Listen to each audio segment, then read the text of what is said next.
नमस्कार, स्वागत है आपका हमारे खास कार्यक्रम हमारा उत्तराखंड में। मैं हूं आपके साथ भावना त्रिपाठी। रुक करेंगे प्रदेश की तमाम बड़ी खबरों की ओर। देहरादून में धामी कैबिनेट की बैठक खत्म हो गई। मुख्य सचिव राधा रतूड़ी ने प्रेस कॉन्फ्रेंस कर जानकारी दी। बैठक में कुल 1 दर्जन से ज्यादा प्रस्तावों पर मुहर लगी। गृह विभाग में सिक्योरिटी एजेंसी के लोग की ड्रेस पर चर्चा हुई। प्रोसेसिंग फीस आवेदन रिजेक्ट होने पर वापस नहीं होगी। यूसीसी समिति द्वारा जो ड्राफ्ट तैयार किया गया था उसको जेम ऐप से अनिवार्य करने की जरूरत नहीं पड़ेगी।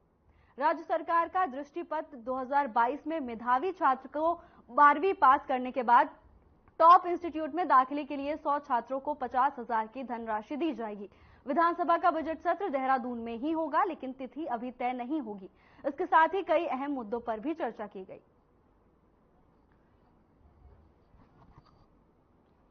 यहाँ पे अलग अलग भाषाओं की अकेडमीज भी हैं जो लोक भाषाएं हैं।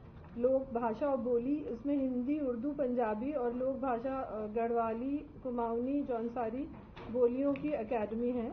उसके लिए कुछ पद सृजन करने थे। इसमें 41 पदों का सृजन किया गया है। 41 अगला है नियोजन विभाग। किस तरीके के पद हैं? इसमें उनका ढांचा आया था, उसमें हर प्रकार के मद हैं।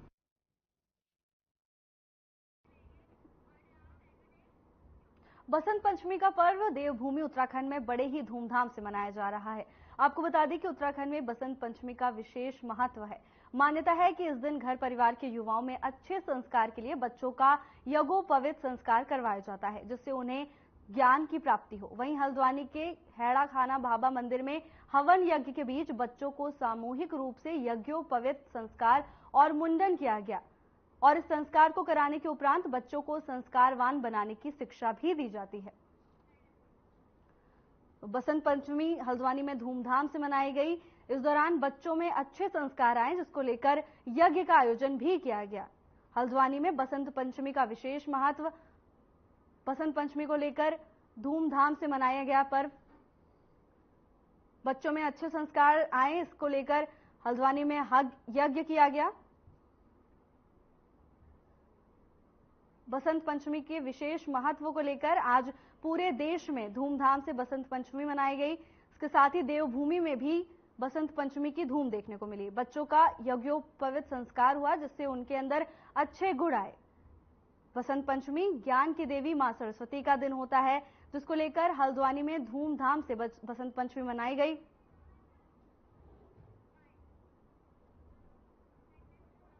सभी को बसंत पंचमी की हार्दिक शुभकामनाएं।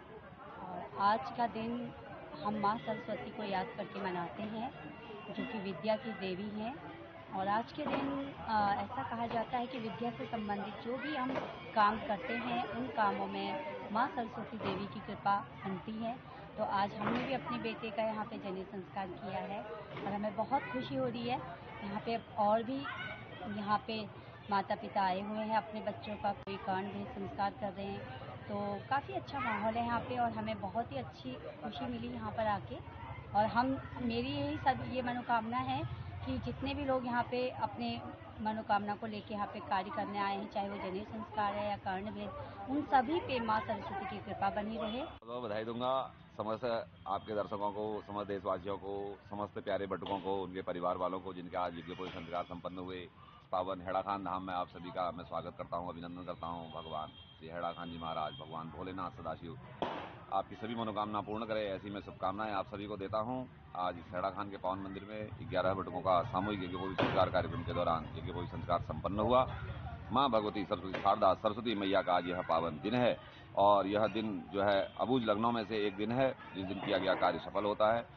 तो आज जिन बालकों का यज्ञोपवीत संस्कार संपन्न हुआ, ऐसे सभी कुमार बटुकों को, सभी बालकों को मैं उज्ज्वल भविष्य की शुभकामनाएं देता हूं।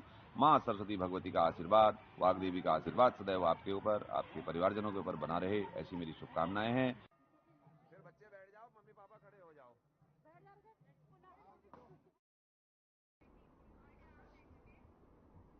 खुशी सेना वर्ल्ड के बैनर तले बन रही फिल्म गढ़कुमो का मुहूर्त शॉट संयुक्त निदेशक सूचना कलम सिंह चौहान ने भिष्ट गांव के एक रिजॉर्ट में किया। मूवी में मुख्य भूमिका में अभिनेता संजय सिलोडी और अभिनेत्री अंकिता परिहार हैं। फिल्म का छायांकन गढ़वाल और कुमाऊं मंडल के सुदूर ग्रामीण क्षेत्रों में किया जाएगा। फिल्म के लेखक और निर्देशक अनुज जोशी की इस साल ये दूसरी फिल्म है। इस मौके पर सह निर्माता सुमित खरबंदा और अभिनेता अनिल शर्मा के साथ लाइन प्रोड्यूसर नितिन बंसल, मुख्य सहायक निर्देशक दीपक रावत भी मौके पर मौजूद रहे।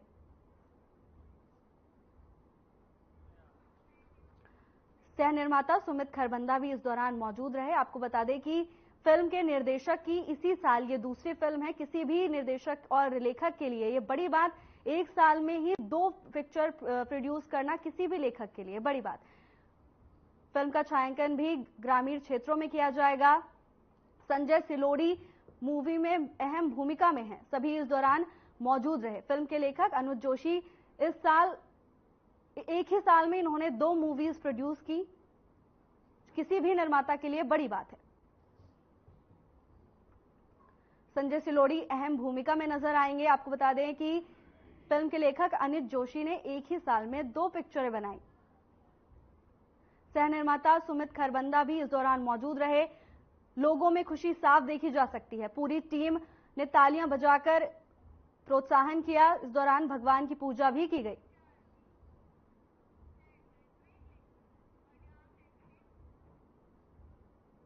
वक्त तो चला है छोटे से ब्रेक का, जल्द हाजिर होंगे ब्रेक के बाद।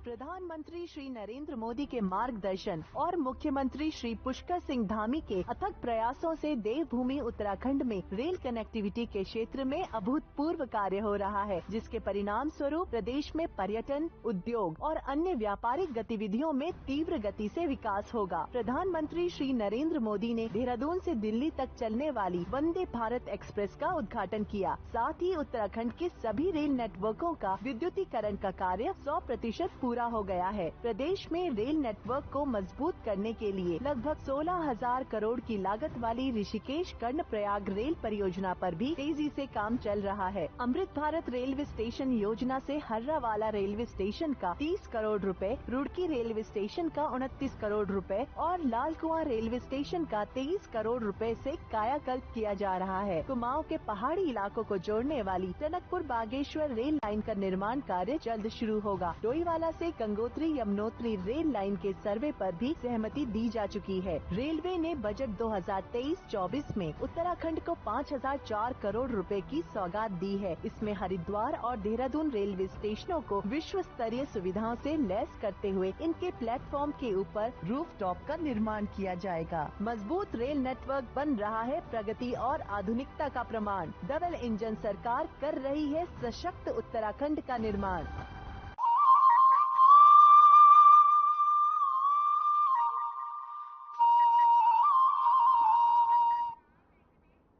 ब्रेक के बाद आपका स्वागत है। खबरों में आगे बढ़ेंगे। खबर देहरादून से है। बनभूलपुरा में अतिक्रमण स्थल पर मुख्यमंत्री पुष्कर सिंह धामी ने हरिद्वार में नारी शक्ति वंदन कार्यक्रम में पुलिस थाना खोलने की घोषणा की। घोषणा के 24 घंटे के अंदर चौकी का उद्घाटन हुआ। बता दें कि हल्द्वानी हिंसा में घायल महिला पुलिसकर्मियों ने उद्घाटन किया।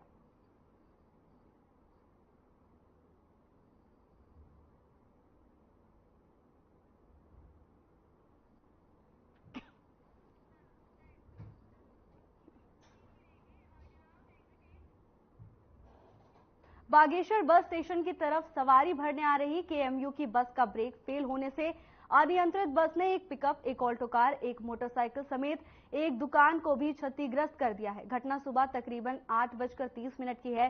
दुर्घटना में एक व्यक्ति को चोट आई है। कोतवाली बागेश्वर के सम्मुख घटित घटना से सभी हतप्रद हैं।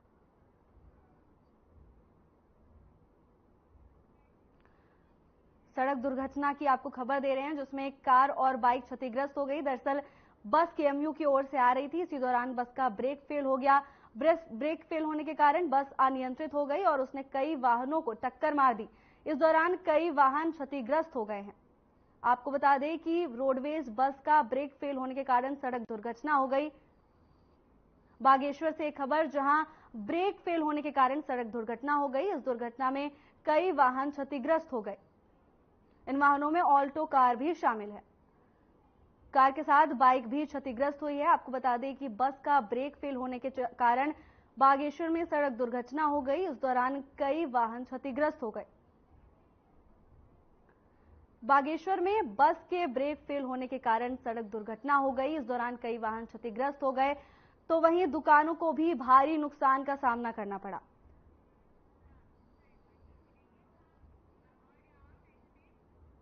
खबर देहरादून से है, जहां के सबसे बड़े राजकीय दून मेडिकल कॉलेज चिकित्सालय में मरीजों के लिए सरकार की तरफ से भोजन की व्यवस्था की जाती रही है, लेकिन मरीजों के साथ आने वाले तीमारदारों को सरकार निःशुल्क भोजन उपलब्ध नहीं करा पाती है।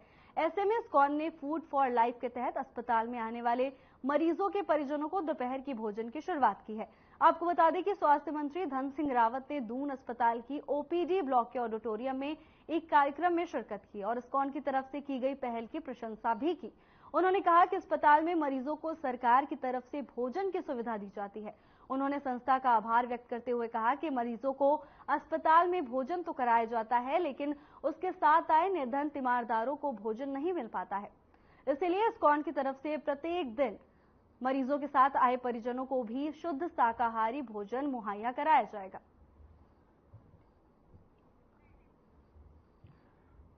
दून मेडिकल कॉलेज में भोजन की व्यवस्था को लेकर एक खबर आपको दे रहे हैं, जहां सरकार की तरफ से मरीजों के लिए व्यवस्था की गई। दरअसल मरीजों को तो मुफ्त भोजन मिल जाता है, लेकिन उनके साथ ठहरने वाले परिजनों को भोजन के लिए दिक्कतों का सामना करना पड़ता है, जिसको लेकर सरकार ने अनोखा कदम उठाया है। दून मेडिकल कॉलेज में भोजन की व्यवस्था की गई, जहां दोपहर का खाना तीमारदारों के लिए मुफ्त मुहैया कराया जाएगा। मरीजों के साथ परिजन ठहरने आते हैं जिनके खाने के लिए व्यवस्था नहीं हो पाती है, जिसको लेकर सरकार ने अनोखा कदम उठाया है। अब मरीजों के साथ ठहरने वाले परिजनों को दोपहर का खाना मुहैया कराया जाएगा। सरकार का यह सराहनीय कदम, जहां परिजनों को दोपहर के भोजन मुहैया कराया जाएगा, शुद्ध शाकाहारी खाना परिजनों को मुहैया कराया जाएगा।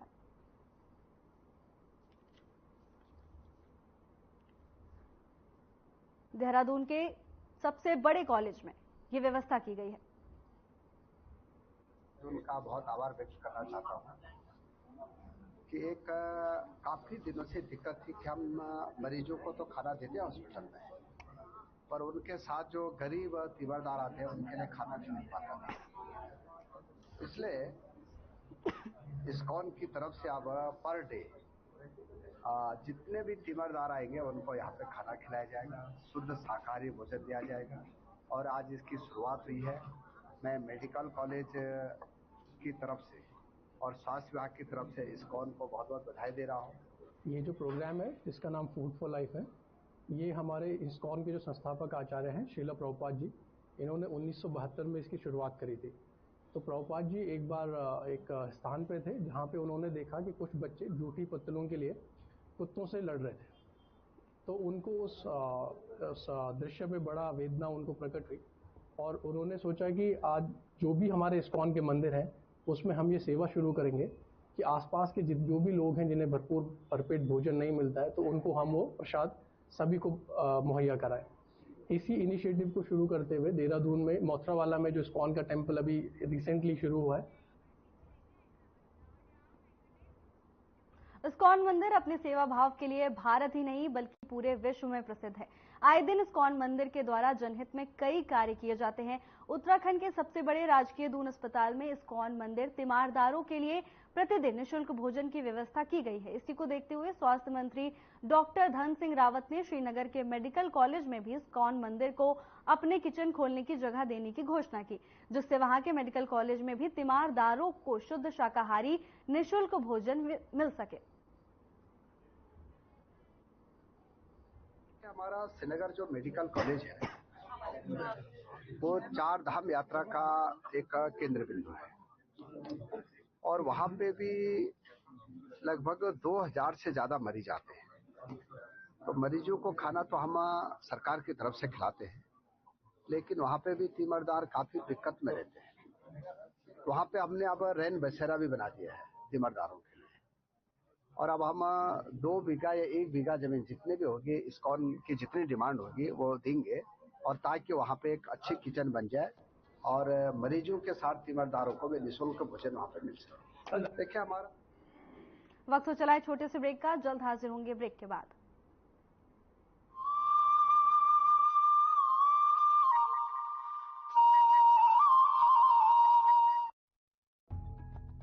प्रधानमंत्री श्री नरेंद्र मोदी के मार्गदर्शन और मुख्यमंत्री श्री पुष्कर सिंह धामी के नेतृत्व में उत्तराखंड सरकार सबका साथ सबका विकास के मूल मंत्र पर आगे बढ़ रही है। मेरा विश्वास है कि ये दशक उत्तराखंड का दशक होने वाला है और जो भारत को देखना चाहता है वो उत्तराखंड आए बिना भारत को देखना उसका पूरा नहीं हो सकता।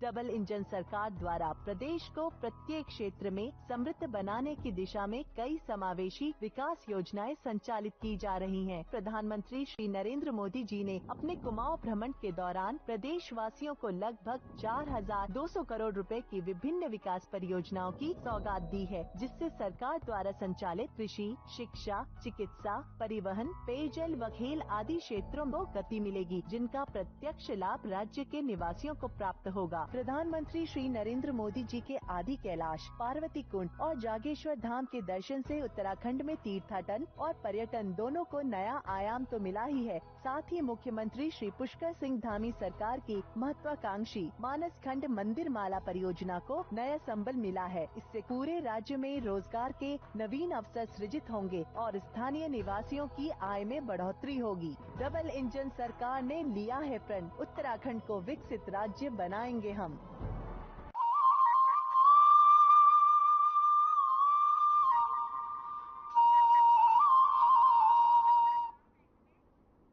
ब्रेक के बाद आपका स्वागत है। खबरों में आगे बढ़ेंगे।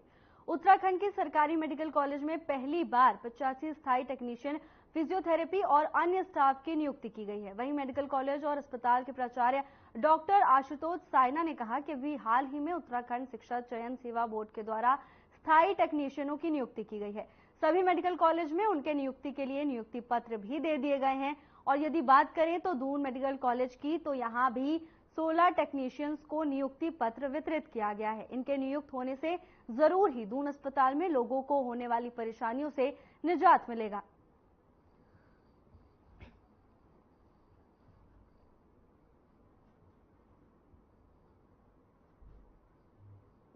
ये जो टेक्नीशियंस हैं ये नियमित नियुक्ति के टेक्नीशियंस हैं। अभी उत्तराखंड चिकित्सा सेवा चयन बोर्ड से कई टेक्नीशियंस की जो चयन हुआ था और सभी मेडिकल कॉलेजों में कुछ जो है टेक्नीशियंस ने जो है ज्वाइन करने के लिए उन्हें अपॉइंटमेंट लेटर दिया गया है।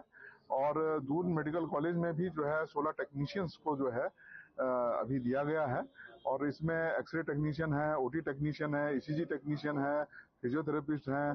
तो इस प्रकार से नियमित नियुक्ति से जो है अवश्य ही दून चिकित्सालय के कार्यप्रणाली पर और उपचार में मरीजों को और इसका लाभ मिलेगा।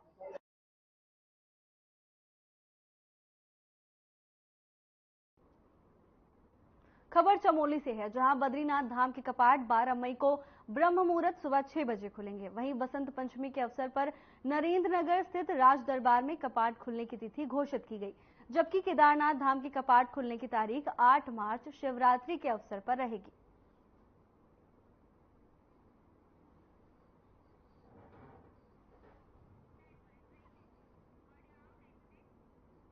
वक्त हो चला है छोटे से ब्रेक का, जल्द हाजिर होंगे ब्रेक के बाद।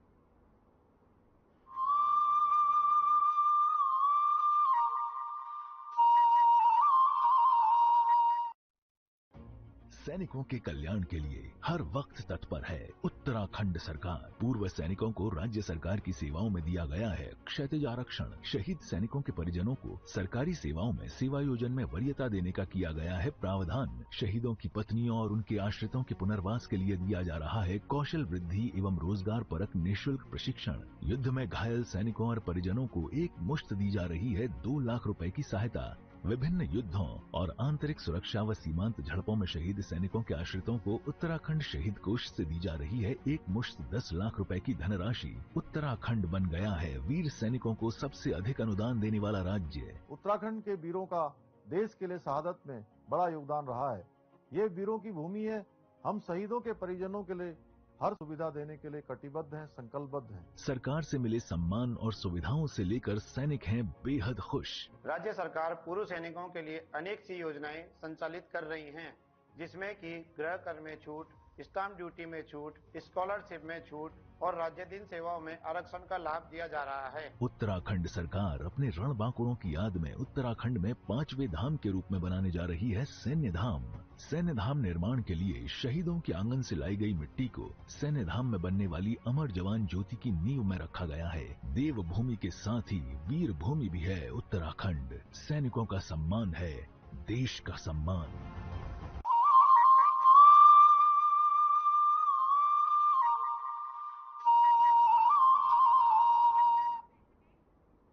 ब्रेक के बाद आपका स्वागत है। खबरों में आगे बढ़ेंगे। मंगलवार को राष्ट्रीय दृष्टि दिव्यांगजन सशक्तिकरण संस्थान द्वारा विश्व रेडियो दिवस मनाया गया। आपको बता दें कि संस्थान के सामुदायिक रेडियो हेलो दून द्वारा संचालित इस पूरे कार्यक्रम का उद्देश्य रेडियो के माध्यम से दिव्यांगजनों का सशक्तिकरण करने पर आधारित था। दृष्टि दिव्यांगजनों की रेडियो कार्यक्रम प्रस्तुति में रुचि को देखते हुए आरजे हंट प्रतियोगिता भी आयोजित की गई। आपको बता दें कि कार्यक्रम के मुख्य अतिथि देहरादून के पुलिस अधीक्षक प्रमोद कुमार ने कार्यक्रम को संबोधित करते हुए कहा कि जन जागरूकता में रेडियो की अहम भूमिका होती है। सामुदायिक रेडियो अपने समुदाय से जुड़े हर तथ्य को सामने लाकर जागरूकता लाने के साथ साथ अपने समुदाय को सशक्त करने का काम भी करता है।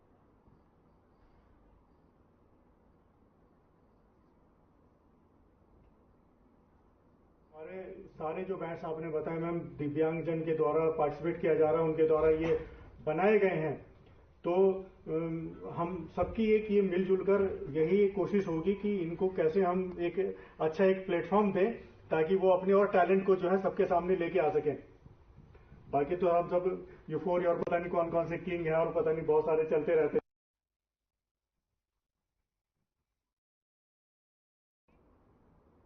17 और 18 फरवरी को भारतीय जनता पार्टी की राष्ट्रीय परिषद की बैठक दिल्ली में आयोजित की गई है। आपको बता दें कि बैठक में उत्तराखंड से बीजेपी के वरिष्ठ नेता और पदाधिकारी शिरकत करेंगे। इस बात को लेकर भाजपा के प्रदेश मीडिया प्रभारी मनवीर चौहान ने कहा कि इस बैठक में भाजपा के सभी पदाधिकारियों के साथ साथ सभी सांसद, पूर्व सांसद और विधायक भी शामिल होंगे। इसके साथ ही उन्होंने कहा कि बैठक में आगामी चुनाव को लेकर रणनीति बनाई जाएगी और चुनावी अभियानों में नए कार्यक्रम सम्मिलित किए जाएंगे।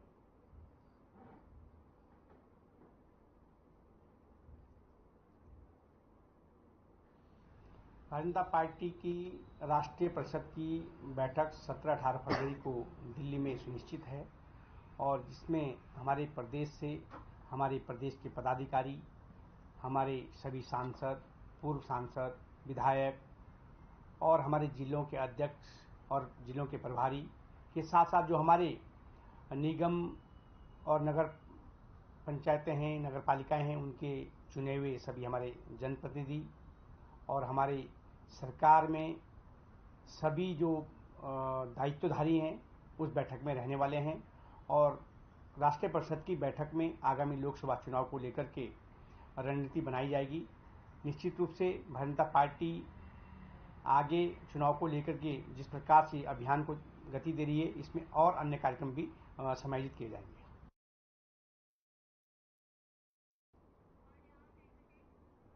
खबर अल्मोड़ा से है, जहां पुलवामा अटैक में अपनी जान गंवाने वाले सीआरपीएफ के वीर जवानों को याद किया गया। पुलवामा हमले की 5वीं बरसी पर एसएसबी, आईटीबीपी के जवानों के साथ स्थानीय जनप्रतिनिधियों ने 40 सीआरपीएफ जवानों के सर्वोच्च बलिदान को याद किया। इस दौरान एसएसबी के जवानों ने देशभक्ति गानों की धुन में बैंड की प्रस्तुति दी। इस दौरान अर्धसैनिक बल के पूर्व कुमाऊं मंडल अध्यक्ष मनोहर सिंह नेगी ने अर्धसैनिक बलों को इंडियन आर्मी की तरह सुविधाएं और बलिदान होने पर शहीद का दर्जा देने की मांग की।